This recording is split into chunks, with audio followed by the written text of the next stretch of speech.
4월 6일 마태복음 27장 27절로 44절 십자가의 지기식입니다. 이제 예수께서는 십자가형을 언도받으시고 이제 십자가의 길을 가기 시작하십니다.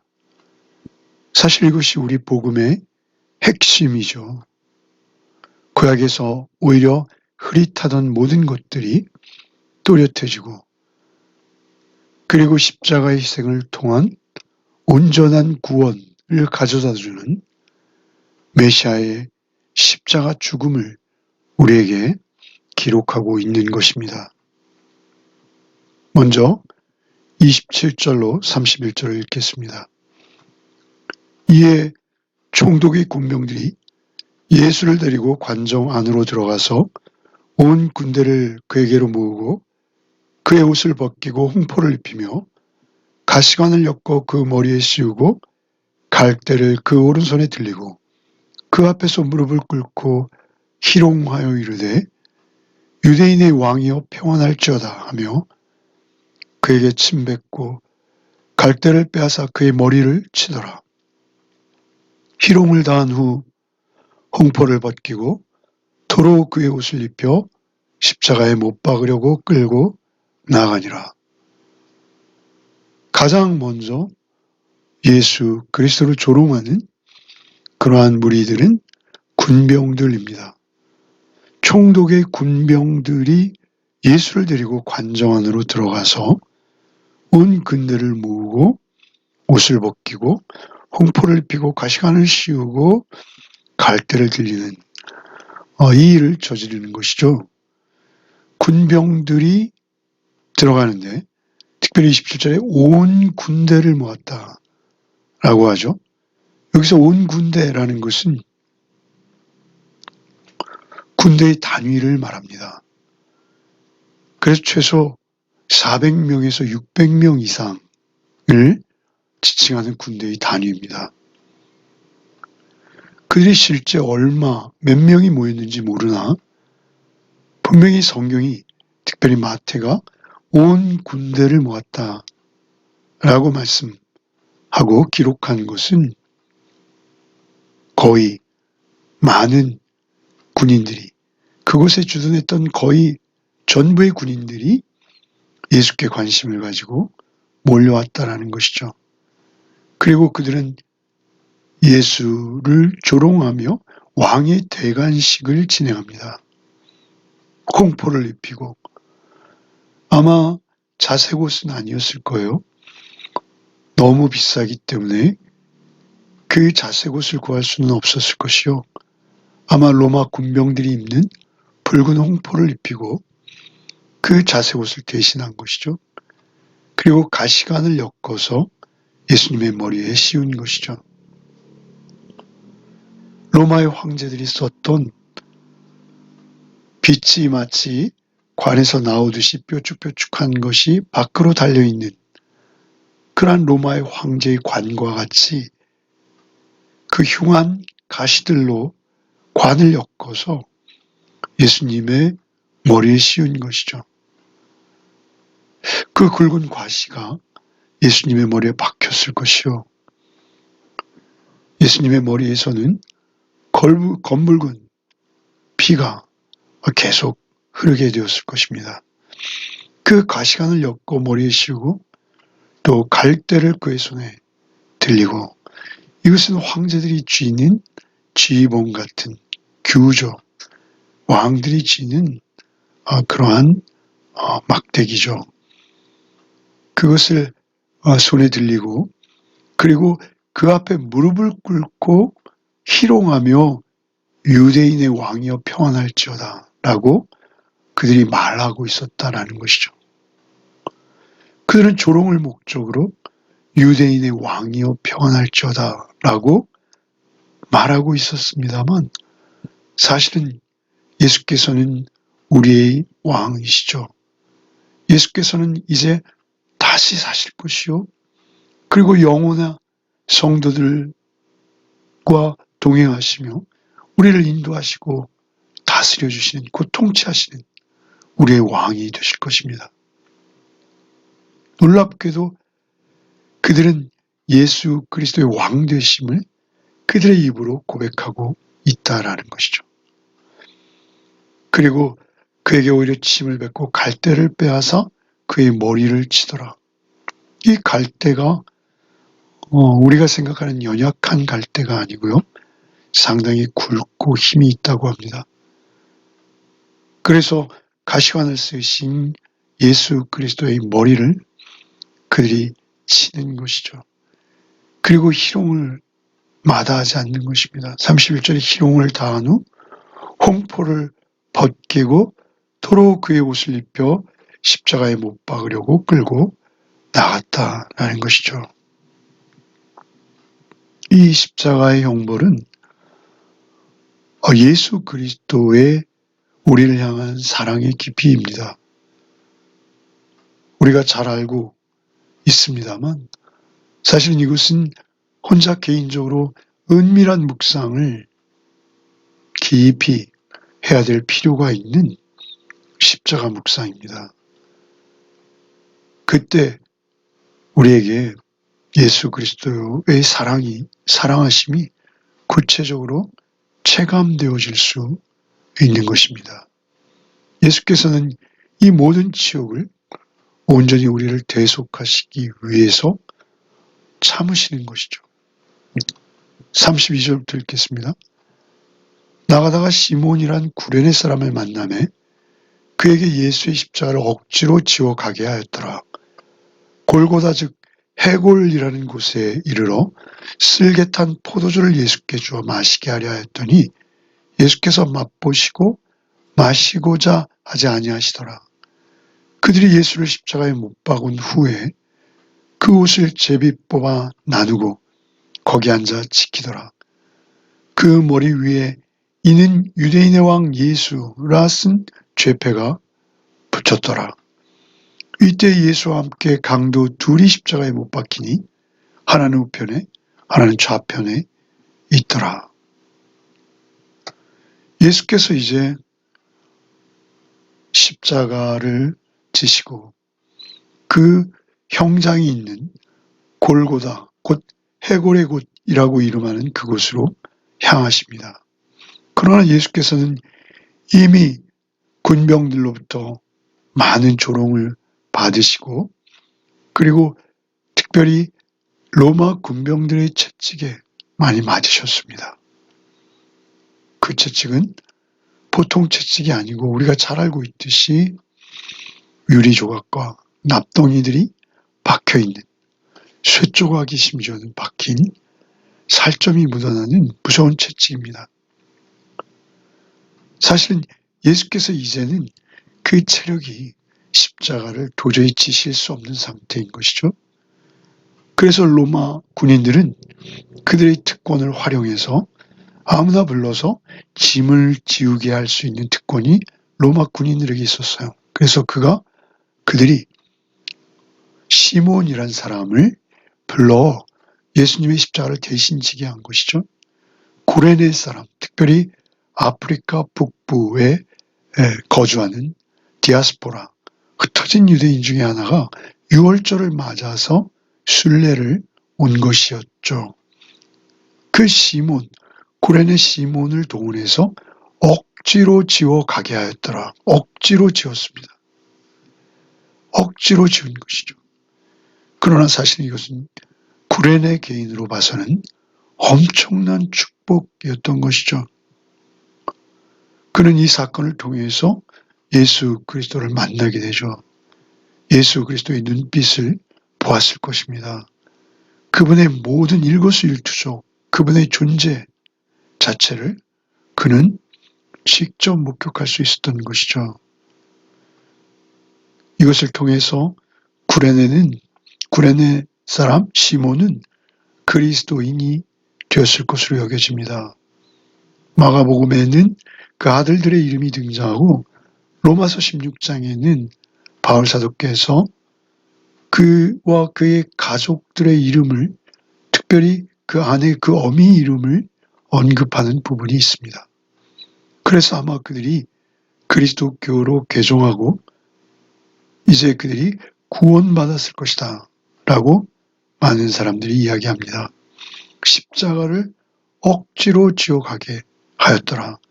억지로라도 십자가를 칠 때 그는 놀라운 경험을 하게 된 것이죠. 33절에 골고다 즉 해골의 곳이라는 곳에 이르러 쓸개탄 포도주를 예수께 주어 마시게 하려 했더니 예수께서 맛보시고 마시고자 하지 아니하시더라. 예수님께서는 이것은 마취제와 같은 역할이거든요. 예수께서는 온전한 맑은 정신으로 특별히 맑은 마음으로 이 모든 과정을 모두 감당하시기 원하시는 것이죠. 35절에 그들이 예수를 십자가에 못 박은 후 그 옷을 제비 뽑아 나누고 예수께서 십자가에 못 박은 후 예수를 십자가에 못 박은 후 간단하게 이게 표현하고 있죠.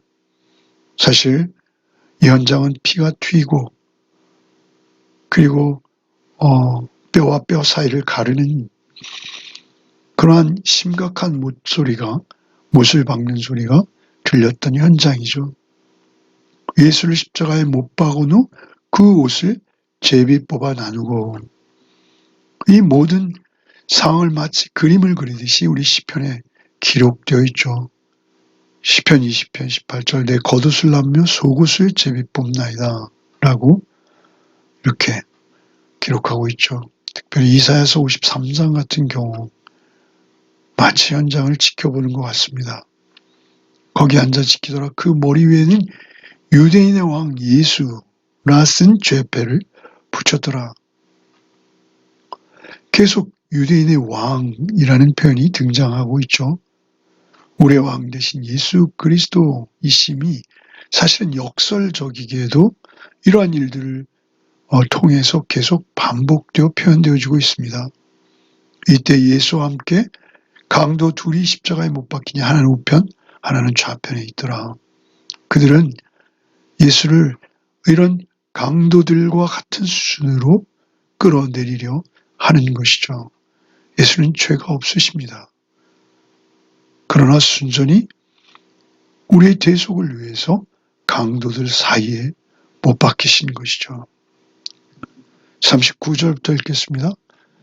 지나가는 자들은 자기 머리를 흔들며 예수를 모욕하여 이르되 성전을 울고 사흘에 짓는 자여 내가 만일 하나님의 아들이거든 자기를 구원하고 십자가에서 내려오라 하며 그와 같이 대제사장들도 서기관들과 장로들과 함께 희롱하여 이르되 그가 남은 구원하였을 때 자기는 구원할 수 없도다.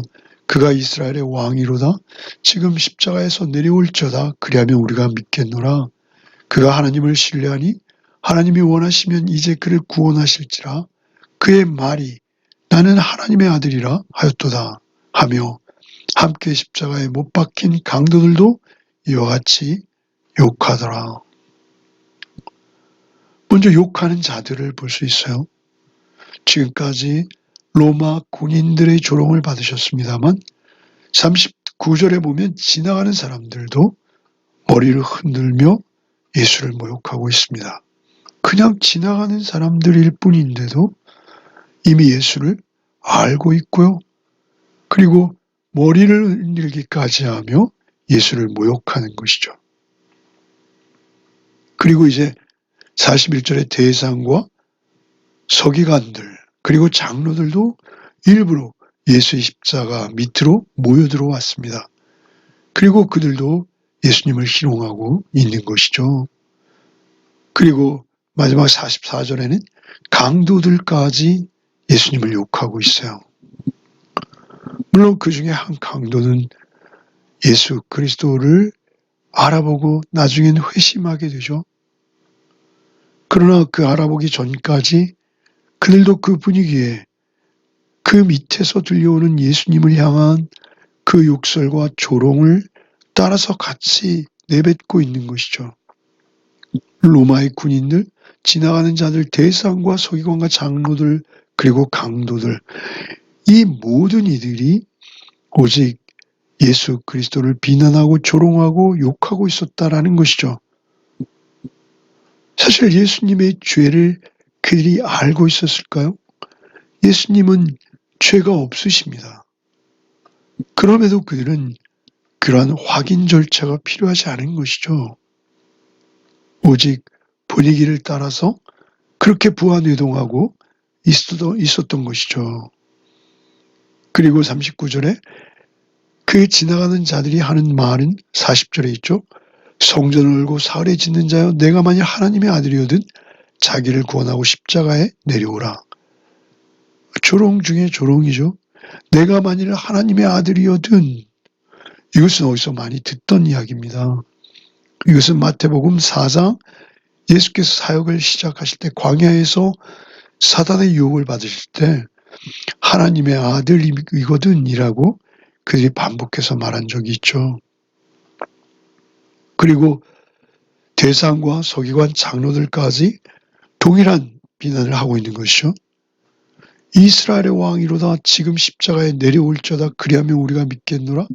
하나님을 신뢰하니 하나님이 원하시면 이제 그를 구원하시리라. 그의 말이 나는 하나님의 아들이라 하였도다. 그러니까 하나님의 아들이라면 십자가에서 내려와 보라 라는 것이죠. 사실 지나가는 사람이나 대상료와 서기관 장로들의 이러한 말들은 우리에게 또 익숙한 것이 베드로는 동일한 말을 하지 않았지만 예수께서 십자가를 예고하시자 주는 그리스도시요 살아계신 하나님의 아들이십니다 라고 놀라운 위대한 신앙 고백을 했던 베드로가 예수님의 십자가의 길을 가로막죠. 그래서 사탄아 내 뒤로 물러가라 라는 그러한 엄중한 경고를 듣게 되는 것을 우리가 잘 알고 있죠. 사탄입니다. 십자가는 예수께서 우리를 구원하시기 위해서 가시는 대속의 길인 것이죠. 십자가로 우리를 살리려, 나를 살리려 가시는 것입니다. 그 길만이 유일한 생명의 길이요. 예수께서는 인자에 온 것은 섬김을 받으려 함이 아니라 도리어 섬기려 하고 자기 목숨을 많은 사람의 대속물로 주려 함이라 라고 말씀하셨어요. 그리고 그 결정판이 이제 십자가를 지시는 것이죠. 마태복음은 어떻게 시작되었습니까? 마태복음 1장 21절에 그 이름을 예수로 하라 이는 자기 백성을 그들의 죄에서 구원할 자임이라. 예수라는 이름 자체가 자기 백성을 그들의 죄에서 구원할 자라는 구원자의 의미를 담고 있는 것입니다.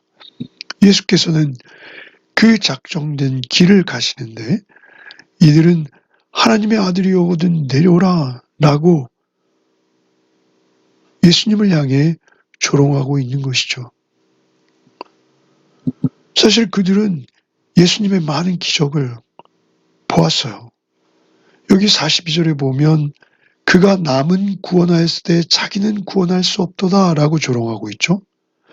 그들은 예수께서 문둥병자를 고치시고 중풍병을 고치시고 눈먼 자들 날 때부터 눈먼 자들을 보게 하시고 심지어 죽은 자를 일으키시는 것을 그들은 보았어요.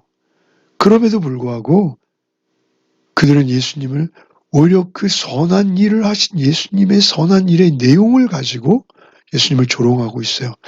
남은 구원하였을 때 자기는 구원할 수 없도다. 이런 조롱이 어떻게 가능할까요? 그것은 그들이 자신들의 기득권과 자신들의 사고에 갇혀 있는 것입니다. 만일 정말 예수께서 12군단도 더 되는 영을 거느리시고 그 자리에서 내려오신다면 말이죠. 그들은 예수님을 믿을까요? 구세주로 믿지는 않을 거예요. 그들은 아마 두려움에 떨며 심판을 당할 뿐인 것이죠. 그 믿음은 오직 예수 그리스도의 십자가를 믿는 믿음입니다. 그 예수 그리스도의 대속의 은혜를 믿을 때 우리는 놀라운 은혜를 입을 수 있습니다. 심지어는 죽음도 두렵지 않고요. 어떠한 상황과 여건 속에서도 평안을 누릴 수 있는 놀라운 은혜를 경험하게 될 것이죠. 그 십자가의 길이 우리에게도 동일하게 열려 있는 것입니다. 우리도 예수 그리스도의 제자로서 이제 우리 각자에게 부여된 길을 가는 것이죠. 오히려 세상에 조롱하고 세상에 비아냥거리는 그들을 불쌍히 여기며 그들에게 복음을 전하는 것이 진정 그리스도인일 것입니다. 오늘도 우리 열매 가족들 각자의 삶의 자리에서 오직 이 모든 고통을 날 위해 감당하신 예수 그리스도를 믿는 믿음으로 오직 우리 주님과 온전한 동행을 이루시는 한날의 삶을 살아내시기 바랍니다. 기도하겠습니다. 주님 감사합니다. 우리에게 믿음을 주셔서 어떠한 상황에도 견고히 주님의 대속의 은혜 그 십자가를 바라보게 하시니 감사합니다. 오히려 그 십자가로 인해 부활하시고 부활하심으로 인해 우리에게 성전이 되시고 우리를 초대하실 뿐만 아니라 우리 안에 찾아오시기까지 하셔서 성령으로 우리를 날마다 인도하시는 주님. 오늘도 오직 그 주님 안에 있기를 원합니다. 주님만 온전히 우리와 동행해 주시옵소서. 오직 주님만을 의지하며 주님의 그 은혜, 놀라운 말로 다 할 수 없는 우리가 감당할 수 없는 은혜를 오늘도 받고 누리는 하루가 되게 하여 주시옵소서. 오직 주 안에서 오늘도 영원한 생명을 살아내는 우리 모든 열매 가족들 되게 하여 주시옵소서. 예수 그리스도 이름 받들어 기도하옵나이다. 아멘.